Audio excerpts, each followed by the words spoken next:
धुळे जिल्ह्यात भीषण अपघात, 2 ट्रकची समोरासमोर धडक, 1 ठार, 70 बकऱ्यांचा मृत्यू. मुंबई आग्रा राष्ट्रीय महामार्गावर आज पहाटे 4:30 वाजता झालेल्या भीषण अपघातात 1 व्यक्तीचा मृत्यू तर 2 गंभीर जखमी झाले आहेत. या अपघातात 60हून अधिक बकऱ्यांचा मृत्यू झाला असून महामार्गावर काही काळ वाहतूक विस्कळीत झाली होती. मध्य प्रदेश येथून शिरपूरच्या दिशेने बकऱ्यांनी भरलेला ट्रक येत असताना बिजासनी घाट परिसरातील भिलट बाबा मंदिराजवळ मागून आलेल्या दुसऱ्या ट्रकने जोरदार धडक दिली. धडकेत बकऱ्यांचा ट्रक उलटला तर दुसरा ट्रक लोखंडी रेलिंगवर आदळून चक्काचूर झाला.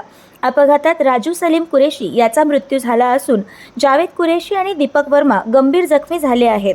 यांना शिरपूर उपजिल्हा रुग्णालयात दाखल करण्यात आले आहे. घटनास्थळी मृत बकऱ्यांचा खच पडलेला होता. मका आणि लोखंडी तुकडे रस्त्यावर विखुरले होते.